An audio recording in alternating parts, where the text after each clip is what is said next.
دریافت فرمایا ہے کہ پہلی طلاق کے بعد ازدواجی تعلقات قائم کیے جا سکتے ہیں اور کیا اس تعلق کو رجوع سمجھا جائے گا؟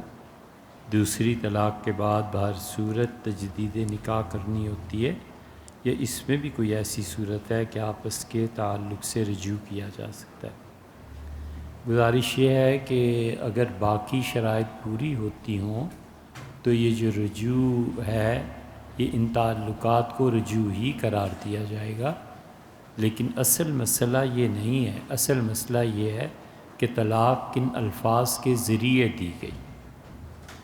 کبھی ایسے بھی ہوتا ہے کہ ایک ہی جملے سے تینوں طلاقیں واقع ہو سکتی ہیں۔ وہ اپنی طرف سے ایک جملہ کہہ رہا ہوتا ہے مگر حقیقت میں اس کا اثر باقی طلاقوں پر بھی پڑتا ہے۔ اور کبھی ایسے بھی ہوتا ہے کہ کوئی آدمی اسے طلاق سمجھتا ہی نہیں ہے اور حقیقت میں اس جملے سے طلاق واقع ہو جاتی ہے۔ تو طلاق کے مسائل میں جو کچھ سوال کوئی لکھتا ہے ان الفاظ کا معلوم ہونا ضروری ہے، اور اس کے ساتھ ساتھ جو بھی مفتی اس پہ فتویٰ دیتا ہے اس کے لیے یہ بھی ضروری ہے کہ وہ بیک گراؤنڈ کو چیک کرے کہ کہاں پر یہ فتویٰ دیا جا رہا ہے، اس علاقے میں، اس جگہ پہ، عرف میں ان الفاظ کا مفہوم کیا ہوتا ہے۔ کیا وہ تین طلاقیں ہوتی ہیں؟ کیا وہ ایک طلاق جسے اشارے اور کنائے کی طلاق کہتے ہیں؟ تو اس سے پتہ ہونا چاہیے کہ کسی نے بھی الفاظ کیا استعمال کیے ہیں، پھر اس پہ فیصلہ ہوتا ہے۔ یہ تحریر فرمایا ہے کہ ہم نے اپنا گھر بنایا 3 منزل۔ یہ بھیا یہ ساری اردو غلط لکھی ہے، یہ مذاق کی بات نہیں ہے، یہ ہنسی کی بھی بات نہیں ہے، نہ ہم اس کو ایسے ہی بچوں کی طرح لیتے ہیں۔ یاد رکھو کوئی نہ کوئی زبان پوری آنی چاہیے۔ کوئی ایک زبان دنیا میں، پنجابی صحیح، پوری آنی چاہیے۔ اگر کوئی آدمی ایک زبان پوری نہیں جانتا نا تو عاقبت تو برباد ہوگی، جب ہوگی دنیا پہلے ہی برباد ہو جاتی۔ ایک زبان ہمیشہ پوری آنی چاہیے۔ اب یہاں ہم کا لفظ بھی ٹھیک نہیں ہے، گھر کا لفظ بھی ٹھیک نہیں ہے، منزل کا لفظ بھی ٹھیک نہیں ہے، تو یہ عیب ہے، آدمی کو دور کرنا چاہیے اپنے آپ سے۔ اور اسی بات ساتھ والے پلاٹ والے دوست نے، یہ پڑھا ہی نہیں جا رہا مجھ سے تو کم سے کم بھائی، یہ جتنا بھی درس نظامی ہوتا ہے نا یہ ایک طرح سے اس کے اندر بہت کچھ ہے، پورا اسلامک لا بھرا پڑا، لیکن وہ الفاظ جو ہوتے ہیں نا ان کا بھی ایک دلچسپ کھیل ہے، دیکھنا پڑتا ہے اس نے لفظ کیا بولا، الفاظ ادا کیا کیے۔ حضور اقدس صلی اللہ علیہ وسلم کے سامنے بھی لوگ بولتے تھے تو الفاظ کے ذریعے ہی بات پہنچتی تھی نا۔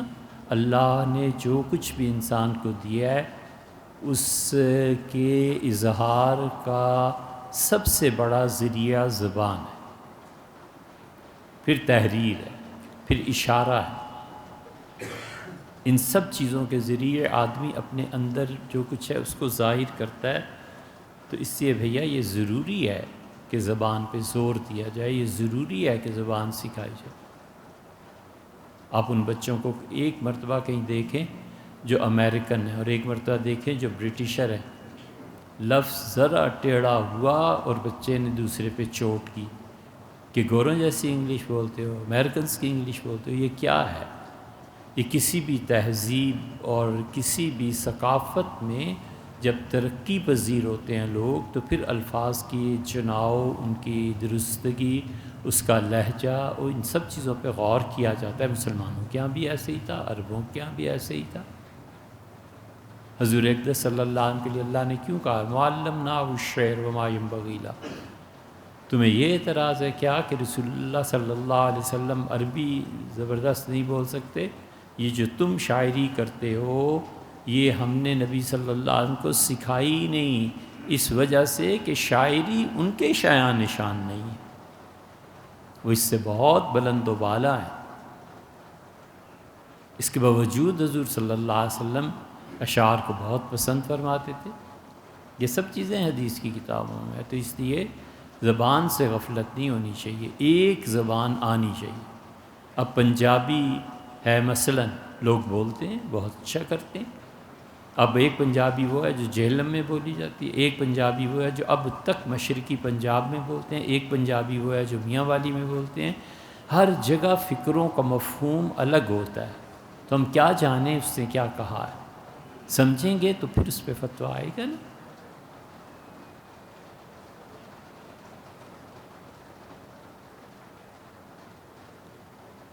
دیکھیں بھیا، جس چیز کو آپ نے لکھا ہے نا، یہ سارے گناہ جذبات کے غلبے سے ہوتے ہیں، اور اس کا واحد حل اللہ سے معافی مانگنا ہے اور ان چیزوں کو چھپا دینا ہے، بس۔ ایسے ہی جیسے فقہا نے لکھا ہے کہ بال چھپا دیے جائیں کٹنے کے بعد، ناخن مٹی میں چھپا دیے جائیں، اس لیے کہ انہیں دیکھ کر اگر آدمی کی طبیعت اپنی جگہ پہ ہو اور اس نے کسی تہذیب میں پرورش پائی ہو تو برا لگتا ہے۔ یہ کبیرہ گناہ، یہ صرف شراب ہی نہیں ہوتا، یہ بھی کبیرہ گناہ ہے، کبیرہ گناہ ہے، کبیرہ کہ راستے میں تھوک دے اور بلغم دیکھ کے جو گزرے لعنت بھیجے، یہ کبیرہ گناہ نہیں ہے۔ اسی لیے شریعت کہتی ہے کہ گندگی کی چیزوں کو مٹی میں چھپا دو، ریت میں چھپا دو، یا ایسی جگہ جہاں پر کسی کی نظر نہ پڑے، پانی میں بہا دو۔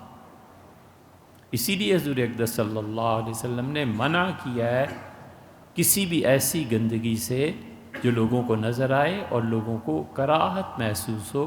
انسانوں کی طبیعت پہ اثر ہوتا ہی ہے نا ان چیزوں کا۔ یہ ان لوگوں کے لیے ہے جنہوں نے کسی تہذیب میں پرورش پائی ہے، کہ وہ جو لوگ دیکھتے ہیں ان چیزوں کو تو برا محسوس کرتے ہیں۔ تہذیب ہی نہ اور ڈنگروں کی طرح کوئی پلا بڑا ہوا ہو تو الگ بات۔ بالکل ٹھیک اسی طرح روح میں بھی یہ جذبات غلط قسم کے ابھرتے ہیں، اس کا واحد حل اسے چھپا دینا چاہیے، اللہ سے معافی مانگنی چاہیے، بس۔ اس سے بڑی کوئی چیز نہیں۔ ہمیشہ کافر ہو کہ مومن ہو، وہ اللہ کے ہاں درجہ پاتا ہے اپنے اخلاقیات سے۔ ہم ایک طرف فرض کر لیتے ہیں کہ ایک آدمی نے شراب پی ہے، بہت بڑا گناہ کیا اس نے، ولیعذ باللہ، وہ اس طرح کا گناہ ہے کہ اس پہ حد جاری کی جائے، اور اس کے مقابلے میں ایک آدمی کم تولتا ہے، ایک آدمی جھوٹ بولتا ہے، ایک آدمی برابر اپنے سینے میں آگ محسوس کرتا ہے کہ ہمارے ساتھ ہی پڑا ہے اور یہ سودے پہ پہنچ گیا اور مجھے کچھ نہیں ملا۔ یہ جو آگ ہے نا، یہ 1000 جہنم سے بدتر چیز ہے جس میں یہ مبتلا ہے، جسے اسی جہنم تک پہنچائے گی جس سے بچنے کی اللہ نے تلقین کی ہے۔ تو انسانی اخلاقیات ہیں، یہ جو جرائم ہیں یہ بدتر چیز ہے بنسبت ان گناہوں کے جو جسم سے سرزد ہوتے ہیں، اور اسی لیے اخلاقیات پہلا سٹیپ ہے جہاں پہ آدمی آتا ہے۔ اس کے بعد علم ہے، علم کے بعد اس کا نفاذ ہے۔ جو شخص اس ترتیب سے نہیں چلتا، وہ شخص چاہے صدر مملکت ہی بن جائے، تباہ اور برباد ہوتا ہے۔ سب سے پہلے انسانی اخلاقیات، اس کے بعد علم، اور علم کے بعد اس کا نفاذ، اس کے لیے قوت اور طاقت۔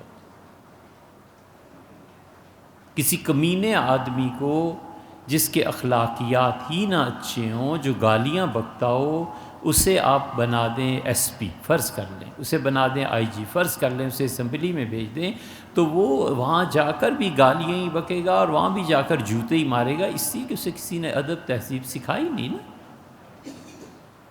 اٹلی کی ایمبیسی کا حال پڑا کرے، ایمبیسی نہیں، اسمبلی کا، سب جوتے مار رہے ہوتے ہیں، سب ماں بہن کی گالیاں ایک دوسرے کو ہو رہے ہوتے ہیں، اس لیے کہ وہ کسی تہذیب سے نہیں نہ نکلے۔ انہیں کیا پتہ شائستہ زبان کیا چیز ہے، انہیں کیا پتہ طنز کیسے کرتے ہیں، انہیں کیا پتہ کہ کنایا کیسے ہوتا ہے، انہیں کیا پتہ کہ کسی کو اگر بدمعاش کہنا ہو تو اس کے کیا طریقے ہیں۔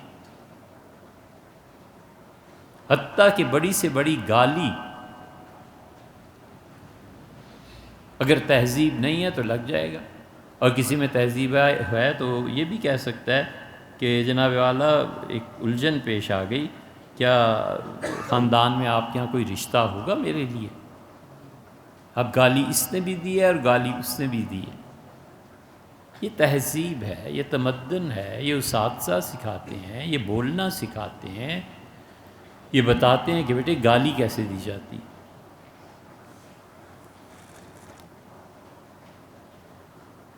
ممکن ہے کوئی نیا سننے والا، ہم کئی بار عرض کر چکے کہ غالب کی طبیعت بہت زیادہ خراب تھی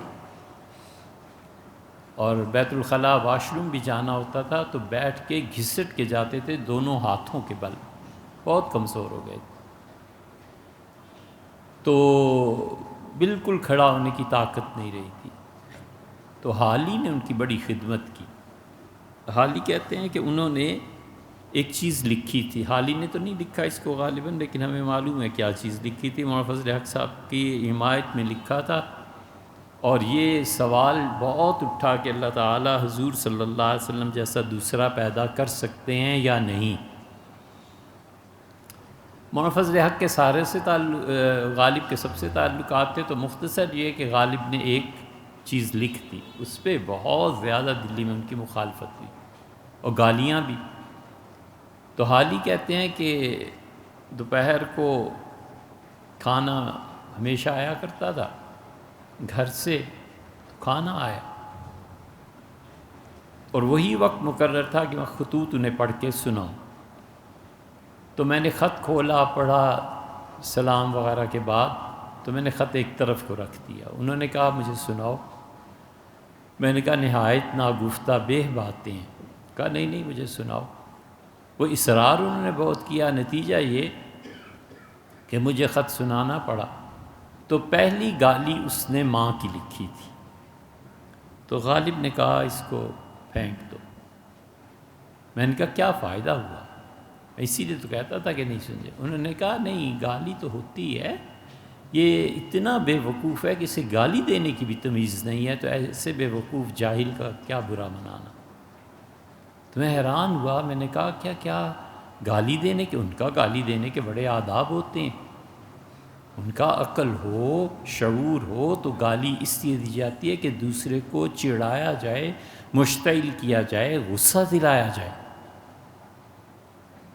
تو دیکھو ہمیشہ بچے کو ماں کی گالی دیتے ہیں کہ بچہ ماں کے ساتھ اٹیچ ہوتا ہے۔ لڑکا جب جوان ہو جائے تو بہن کی گالی دیتے ہیں، اس سے بہنوں کی غیرت پہ بڑی غیرت آتی ہے بہن کے نام۔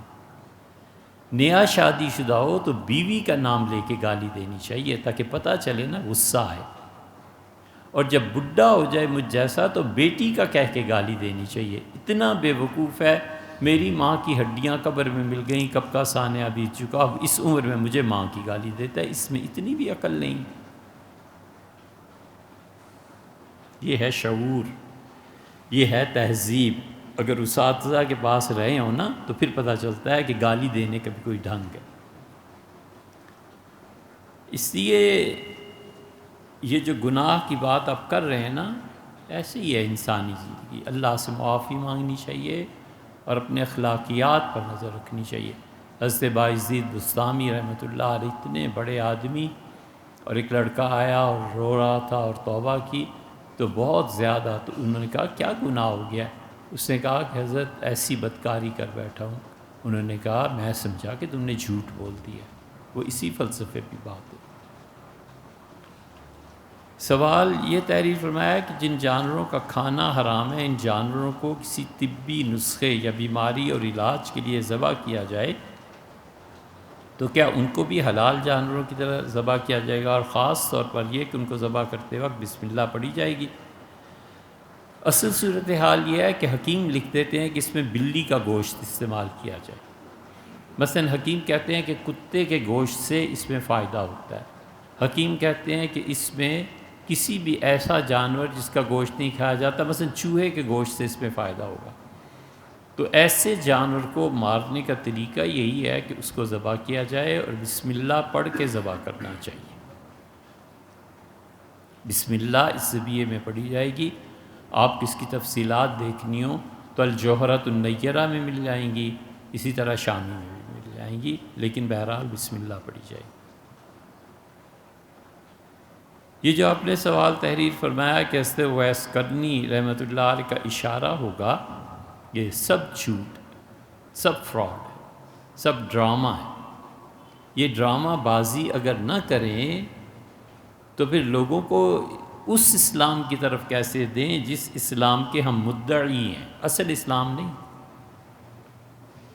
وہ جو وعظ اور نصیحت کرنے والے ان جاہل مولویوں کے ہاں ذہن میں ایک اسلام کا تصور ہوتا ہے نا، وہ اسی طرح پورا ہوتا ہے کہ عوام کو بے وقوف بناؤ، جھوٹے قصے سناؤ اور انہیں جنت کی لالچ اور حوریں اور یہ وہ سب دکھا کے بولے جاؤ جھوٹ۔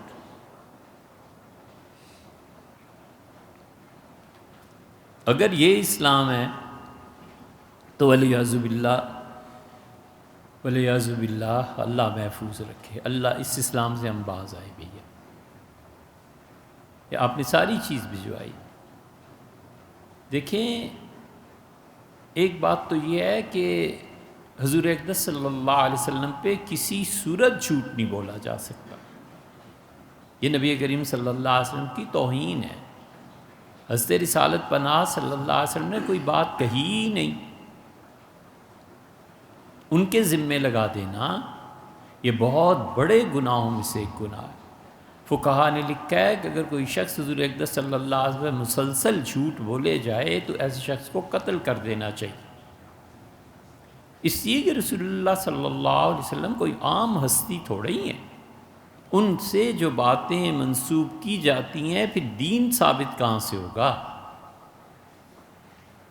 یہی تو جھگڑا ہے کہ جو لوگ حدیث کو اصل سورس نہیں مانتے ان کے درمیان اور ہمارے درمیان، کہ ہم حدیث کو اوتھینٹک مانتے ہیں، پھر سے سورس مانتے ہیں، پھر سے ہم احکامات ثابت کرتے ہیں، حتیٰ کہ حدیث متواتر تو عقیدے تک کو ثابت کرتی ہے، عقیدے پہ جا کے اثر پڑتا ہے اس کا۔ دوسری بات یہ ہے کہ حضرت رسالت پناہ صلی اللہ علیہ وسلم نے ایک جملہ فرمایا، بس ٹھیک ہے، صحیح چیز سے ثابت ہے، وہی لوگوں کو سنانا چاہیے۔ یہ جو اس کے ساتھ ڈرامے بازی ہوتی ہے نا، اس کے ساتھ جھوٹے قصے اپنے اندر سے گھڑتے ہیں، یہ کسی صورت قابل قبول نہیں ہے۔ مثلا نبی کریم صلی اللہ علیہ وسلم نے یہ فرمایا کہ حضرت سعد رضی اللہ عنہ کے متعلق کے ساتھ تیر چلا اور میرے ماں باپ تجھ پہ قربان تیر چلا، بس اتنی بات ہے۔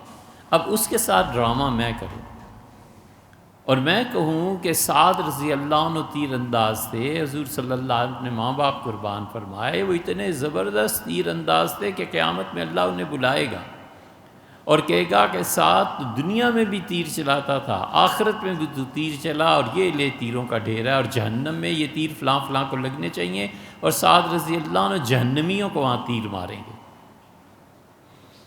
اس کہانی میں کیا چیز بری ہے؟ واہ واہ ہوگی نا، لوگ سنیں گے نا۔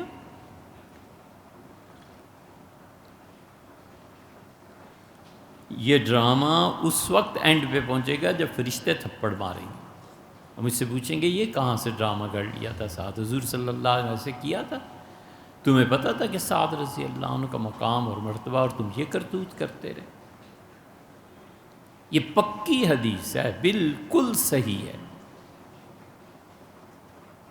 کہ حضور اقدس صلی اللہ علیہ وسلم نے فرمایا کہ سیدنا عمر رضی اللہ عنہ جس راستے پہ چل پڑتے ہیں اس سے شیطان ہٹ جاتا ہے۔ بالکل ٹھیک ہے۔ اب اس پہ میں ایک ڈرامہ بناتا ہوں اور میں کہتا ہوں شیطان ایک دن ملا ایک آدمی سے جس نے شراب پینی تھی، تو شیطان سے اس نے پوچھا کہ یار آج بڑی طلب ہو رہی ہے، کدھر جاؤں؟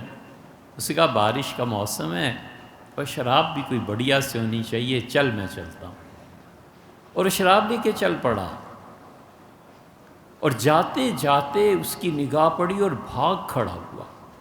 اس نے کہا اوے مجھے اتنی ترغیب دلائی ہے اور پھر بھاگ رہے ہو، کیا کر رہے ہو؟ پتہ تو بتا جاؤ نا، ملتی کہاں ہے، کون سا ہوٹل، کون سی جگہ؟ اس نے کہا چپ کر، بات نہ کر۔ بیچارہ بڑا پریشان ہوا۔ پھر ایک دن اور پھر شیطان سے ملا، اس نے شیطان سے کہا کہ تم کدھر چلے گئے تھے اس دن، میں بڑا پریشان رہا۔ اس نے کہا یقین مانو کہ اس دن عمر رضی اللہ عنہ کی نظر آئے مجھے اس پہ، تو تمہیں پتہ ہی ہے کہ میں عمر سے بہت ڈرتا ہوں۔ وہ آدمی اتنا متاثر ہوا کہ ساری دنیا کے کام چھوڑ دیے، سب کچھ بیچ باچ کے مدینہ منورہ چلا گیا، فلیٹ لے لیا۔ وہاں جس دن اس کا جنازہ آیا، جمعے میں 10 لاکھ آدمیوں نے جنازہ پڑھا، اور عجیب بات تھی، جنت البقیع میں جب دفن کر رہے تھے تو حوروں کی آواز آئی کہ مبارک ہے وہ جوان جو شراب سے توبہ کر کے آیا۔ والعیاذ باللہ، یہ قصہ کیسا ہے؟ یہ سب جاہل ہیں جو اس قسم کے قصے سن کے اسلام کی حقانیت کو مانتے ہیں۔ بھیا اسے صحیح حدیث سے ثابت کرو کہ یہ ہوا ہے، اور یہ بھی ثابت کرو کہ حوروں ہی کی آواز تھی۔ اللہ کو جواب دینا ہے یا نہیں؟ سب جھوٹ۔ اسی طرح مذہب برباد ہوتے ہیں، اسی طرح یہ مولوی جو قصے اس طرح کے سناتے ہیں نا، تو پوچھ لینا چاہیے کہ مولوی صاحب یہ آیا کہاں پہ ہے؟ یہ الگ بات ہے کہ کل تمہاری جان نہ چلی جائے یا اسی وقت تمہاری پٹائی نہ ہو جائے، سب جھوٹے قصے ہیں۔ یہ ہے وہ دین جس کی طرف تم دعوت دے رہے ہو، ہمیں کیا ہے؟ والعیاذ باللہ۔ اسی لیے عیسائیت برباد ہوئی ہے۔ عیسائی جب اٹھے اور انہوں نے پڑھا اور لکھا، اور جب قوم میں شعور آ گیا تو انہوں نے کہا یار یہ کلیسا میں ایسے ہی لوٹتا رہا ہے۔ وہ چادر جس چادر پہ کروڑوں پاؤنڈ اور ڈالر جمع ہوتے تھے، آخر وہ چادر ذیل بحث آ گئی۔ پوپ جو تھا وہ کئی صدیوں تک ایک چادر دکھایا کرتا تھا عوام کو، اور کہتا تھا یہ دیکھو یہ جو دھبے ہیں نا، اس پہ جو خون ہے، یہ سیدنا مسیح علیہ السلام کا ہے۔ جب وہ سولی وغیرہ وغیرہ، تو سیدنا مسیح علیہ السلام کا خون ہے۔ عورتیں روتی تھیں اور اپنے ہیرے اور جواہرات اور زیور اٹھا اٹھا کر اس چادر کی نظر کرتی تھیں۔ مرد روتے تھے اور اسی طرح کرتے تھے۔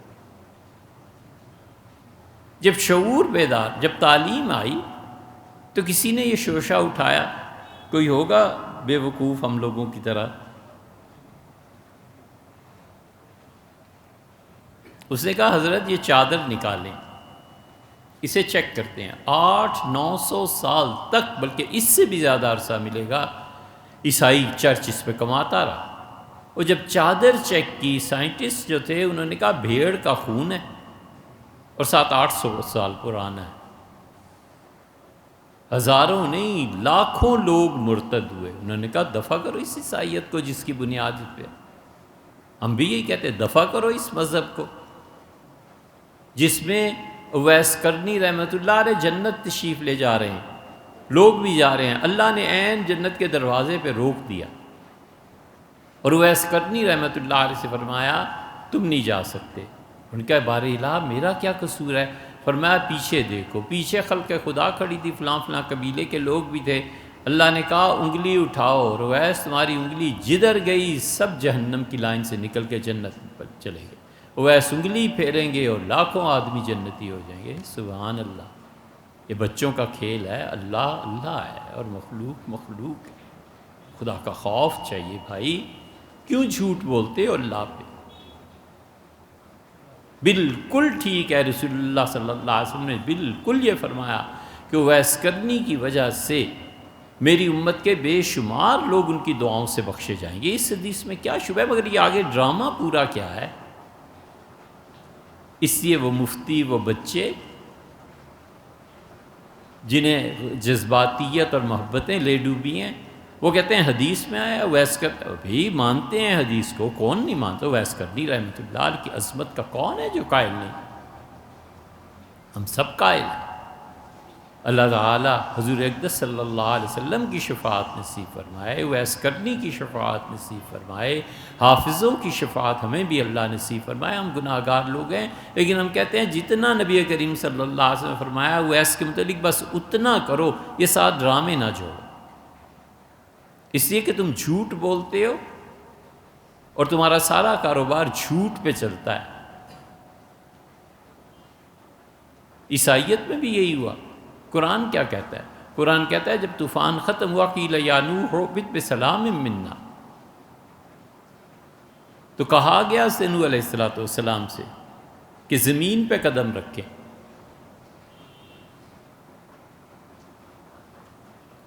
اللہ کی سلامتیاں آپ کے ہمراہ وعلی امم ممن معک، اور آپ کے ساتھ جو امتیں، جو جانور، جو چیزیں اتریں گی زمین پہ، خدا سب کو برکتیں دے گا۔ اللہ نے بہت بڑی خوشخبری سنائی، اللہ نے برکت دی۔ سیدنا نوح علیہ السلام سے، ہم سب انہی کی اولاد میں سے ہیں، ہمارے والد اللہ تعالیٰ انہی کے مسلک اور مذہب پہ رکھے، خدا انہی کے ساتھ قیامت میں حشر کرے۔ شرع لکم من الدین ما وصی بہ نوح، محمد صلی اللہ علیہ وسلم، ہم نے آپ کو وہی دین دیا ہے جو سیدنا نوح علیہ السلام کو دیا تھا۔ سیدھی سی بات ہے، قرآن نے بیان کر دی۔ اب اس کو ڈرامہ بناؤ، ڈرامہ ایسے بناؤ کہ اللہ تعالیٰ نے کہا سیدنا نوح علیہ السلام سے کہ تم دنیا میں جاؤ، اللہ برکت دے تمہیں، اور جتنے بیج اور پودے تمہارے پاس ہیں ان سب کو زمین میں بیج لگا دو۔ تو حضرت نوح علیہ السلام نے بیج لگائے، پودے لگائے، جانور تھے، سب جانوروں کی قسمیں ہوئیں، آگے اولادیں جانوروں کی جنگلوں کو بھری اور انسانوں نے دنیا کو بھرا۔ تو حضرت نوح علیہ السلام نے ڈرامہ دیکھا کہ سارے پودے میں نے لگا دیے اور انگور کا پودا نہیں ہے، تو پریشان ہوئے کہ انگور کدھر گیا۔ تو اللہ تعالیٰ نے پریشانی کو دیکھا تو وہی نازل فرمائی اور کہا کہ شیطان نے چرا لیا، انہیں شیطان کو طلب فرمایا، پوچھا، اس نے کہا جی حضرت میں نے چوری کیا، کہا لے کے آؤ۔ اس کا لے کے آؤں لیکن اس شرط پر کہ آپ پانی دیں گے انگور کے پودے کو اور میں بھی پانی دوں گا انگور کے پودے کو۔ بیان اصل میں یہ کیا جا رہا ہے کہ شراب کتنی بری چیز ہے، کیونکہ انگوری کی بیٹی ہے نا۔ تو ڈرامہ باز، یہ واز کرنے والے، کہانیاں گھڑنے والے، اس سے کہانی میں آگے یہ گھڑی کہ حضرت نوح علیہ السلام نے کہا ٹھیک ہے لے آؤ، پانی میں بھی دوں گا تم بھی دینا۔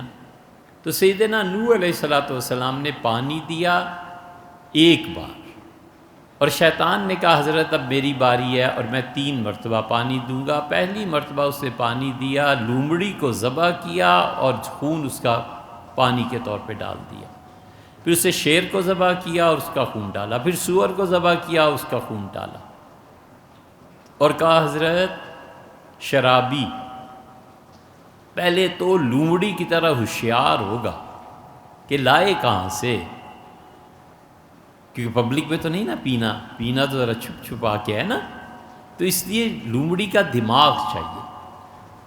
اور پھر میں نے شیر کا خون ڈالا کیونکہ جب پی لے تو دنیا کا بے تاج بادشاہ ہے، پھر اس جیسا طاقتور تو کوئی ہے ہی نہیں، پھر وہ گالیاں جو بھی کہتا ہے اس جیسی مثال ہی نہیں ملتی۔ اور آخر پہ سور کا خون ڈالا کہ یہ حرام ہے اتنا کہ سور سے بھی بدتر ہے یہ شراب جو اس سے بنتی ہے، تاکہ یہ ڈرامہ گھڑ کے لوگوں کو بتایا جائے کہ سور کا گوشت کھا لینا ٹھیک ہے لیکن شراب اس سے بھی بدتر ہے۔ یہ پورا قصہ گھڑا ہوا عیسائیوں کا آپ کو بائبل میں مل جائے گا۔ وہ عیسائی جب واز کرتے تھے نا جنت کے سرٹیفکیٹ دینے کے لیے تو یہی کرتوت کرتے تھے، اسی طرح ڈرامے بناتے تھے۔ تو ویس کرنی رحمۃ اللہ کے متعلق جو ڈرامہ ہے پرے کاہ کے برابر نہیں ہے، سوائے جھوٹ کے کچھ نہیں ہے۔ یار کوئی کتاب یا کوئی جگہ لکھی ہوگی نا، ہمیں بھی دکھاؤ نا۔ اور یہ کہنا کہ کسی کتاب میں فلاں، کتابوں کو کون پوچھتا ہے، اس طرح سے معیار ہوتا ہے، اس پہ پرکھ کے ہی پڑھتے ہیں۔ یہی قصہ قصص الانبیاء میں ملے گا، یہی قصہ،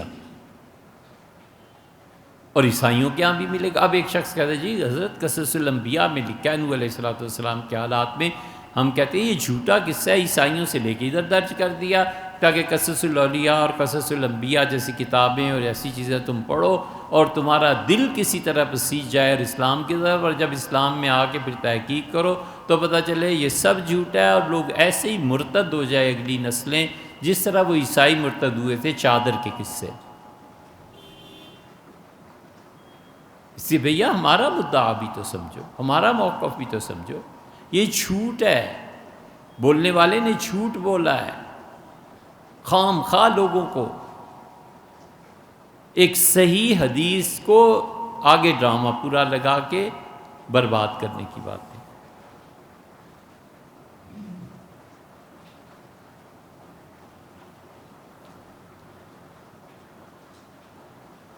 آپ نے یہ جو انگلش میں تحریر فرمایا اردو کو، رومن اردو میں، میری ایک عاجزانہ درخواست ہے، میں بریلوی مسلک سے تعلق رکھتا ہوں اور اردو ہی اور ادھر ہی بیٹھا ہوں الحمدللہ، لیکن میں اس دور سے سمجھتا ہوں بریلوی دیوبندی کو ایک کیا جائے۔ میں آپ کے اچھا، میری ایک گزارش ہے کہ اگر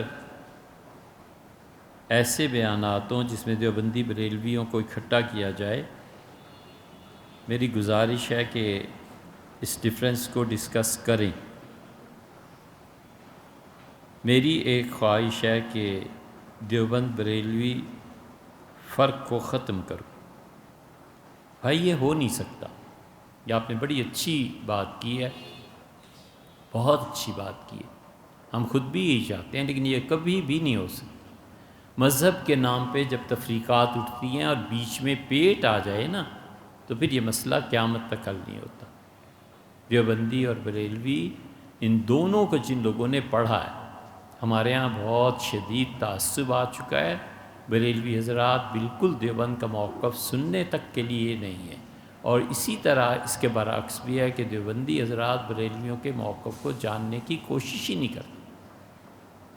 جو لوگ اس بات کو کر سکتے ہیں انہیں چاہیے، جن لوگوں کے دلوں میں تڑپ ہے، کہ وہ اپنے فریق مخالف کو بھی پڑھیں۔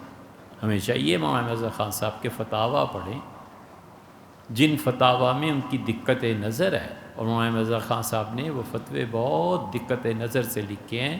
ان کی بعض جگہ پر ایسی ایسی عربیت کی باتیں ہیں، ایسے لگتا ہے جیسے یہ 7ویں 8ویں صدی کا کوئی فقیر لکھ رہا ہے۔ 34 جلدیں ہیں، اللہ کا شکر ہے ہم نے اسے پڑھا،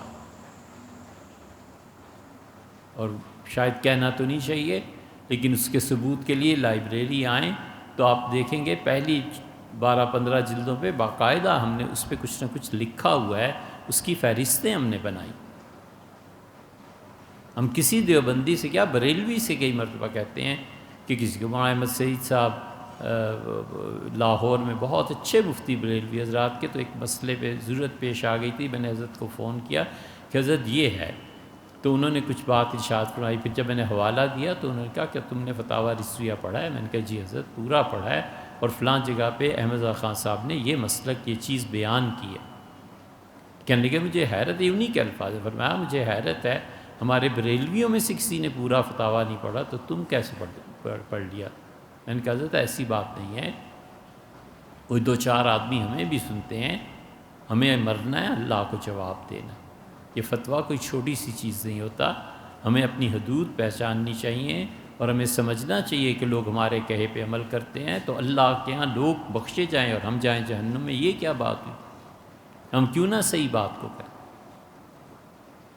اسی لیے ہم ہمیشہ یہ کہتے ہیں کہ ہم ایک دوسرے کو پڑھیں، ایک دوسرے کے قریب ہو کر دیکھیں۔ مثلا عرس ہے، عرس کتنا اہم ہے، کتنا اہم نہیں ہے۔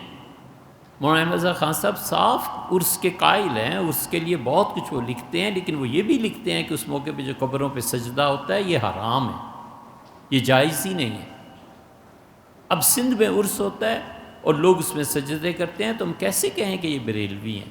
ہم یہ کہتے ہیں کہ یہ بدعتی ہیں، اپنے پاس سے انہوں نے ایک چیز ایجاد کی ہے، بریلوی مسلک قطعاً نہیں مانتا کہ اولیاء اللہ کی قبور کو سجدہ کیا جائے، وہ نہیں مانتے اس چیز کو۔ 12 ربیع الاول پہ جو خرافات ہوتی ہیں اس پہ مفتی منیب الرحمان صاحب نے لکھا ہے، آپ اس کو پڑھ لیں۔ مفتی صاحب نے شدید مخالفت کی ہے اور بتایا ہے کہ یہ سب واہیات چیزیں نہیں ہونی چاہیے۔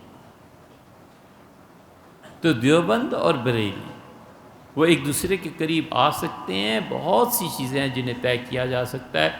مفتی رفیع صاحب اللہ تعالیٰ سلامت رکھے انہیں اور خدا ان کی حفاظت فرمائے، حضرت نے صحیح مسلم جو اس دور کے بریلویوں کے سب سے بڑے عالم دین، ہم انہیں یہی سمجھتے ہیں، مولانا غلام رسول صاحب سعیدی، ان کی مسلم پر انہوں نے تقریض لکھی ہے۔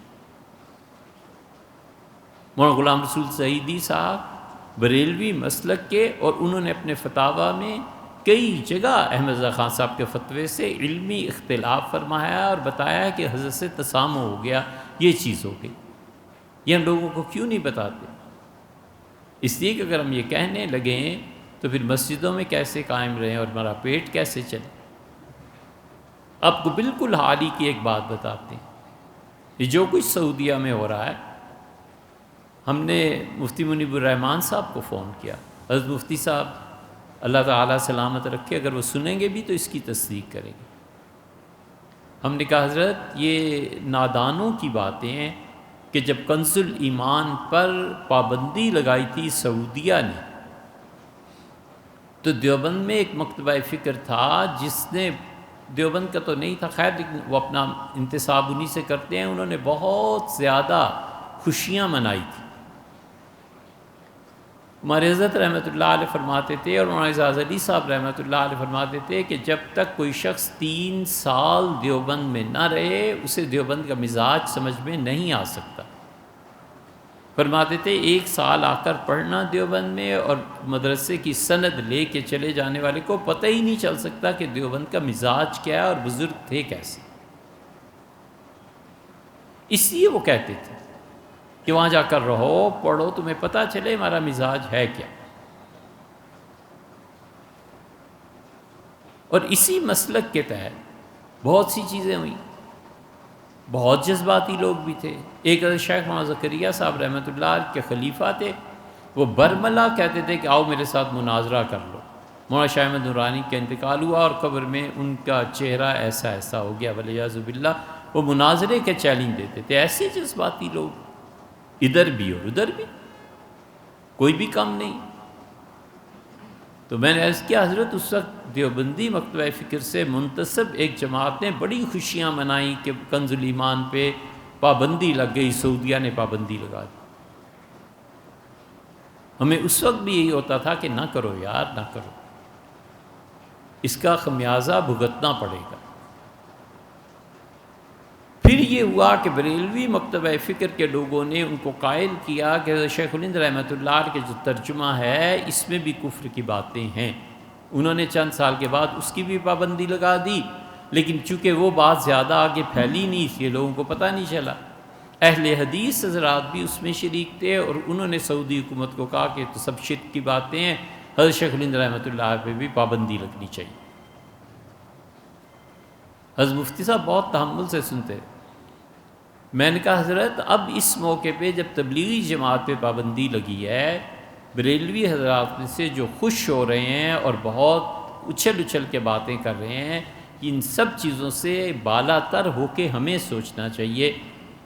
اور میری چونکہ کوئی حیثیت نہیں ہے کہ ایک بات آپ کی خدمت میں پیش کرنا، ان کا کہو۔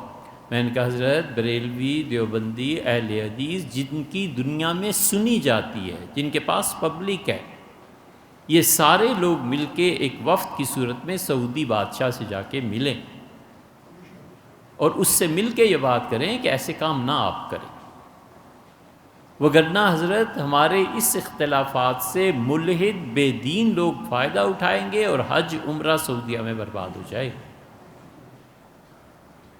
یہ خوشیاں منانے کی بات نہیں ہے۔ تبلیغ پہ پابندی لگا کے کیا نفع ہو گیا، اور کنز الایمان پہ پابندی لگا کے تم نے کون سے تیر مار دیے؟ ہمارا اس وقت مقابلہ لادین قوتوں سے ہیں، جو ملحد ہیں وہ ہیں۔ پاکستان میں سب سے زیادہ اس وقت الحاد کی شرح ہے، ولیعذ باللہ ولیعذ باللہ لوگ کھلے عام کھلے بندوں خدا پر اعتراض کرتے ہیں، حضور اقدس صلی اللہ علیہ وسلم کی سیرت طیبہ پر اعتراض کرتے ہیں۔ یہ ہم سے پوچھے نا، کسی وکیل سے جا کر پوچھے، جو پبلک پلیس پہ بیٹھے ہیں ان لوگوں سے پوچھے۔ ہے تو ایسے ہی محاورہ، لیکن اردو میں کہتے ہیں نا کہ حرام اور دائی سے پیٹ چھپانا، بالکل ایسی صورتحال ہے۔ یونیورسٹیز کی لڑکیاں ہم سے پوچھتی ہیں کہ نکاح کی ضرورت کیا ہے آخر؟ ٹھیک ہے اسلام اچھا ہے، لیکن نکاح کی قید کیوں ہے؟ اس حد تک معاشرہ پہنچا ہو، اس سے بھی بدتر ہے۔ یا وکلاء سے جا کے پوچھیں، علماء سے جا کے پوچھیں، ڈاکٹر سے پوچھیں کیا کیا کیسز ان کے یہاں آتے ہیں، اس لیے کہ وہ ساری پبلک پلیسز ہیں نا۔ یہ الحاد اور کفر ہمارے دور کا مسئلہ ہے۔ تو مفتی صاحب خاموش ہو گئے اس بات پہ، اس لیے جو آپ نے لکھا ہے میرے بھائی بالکل ایسے ہی ہونا چاہیے، ہمیں ان اختلافات کو کم سے کم کرنا چاہیے، اور جو حقیقی صورتحال ہے بس وہیں تک۔ تمام فرقوں کا ایک ہی حل ہے کہ ہم ایک دوسرے کو برداشت کریں، بس سیدھی سی بات ہے۔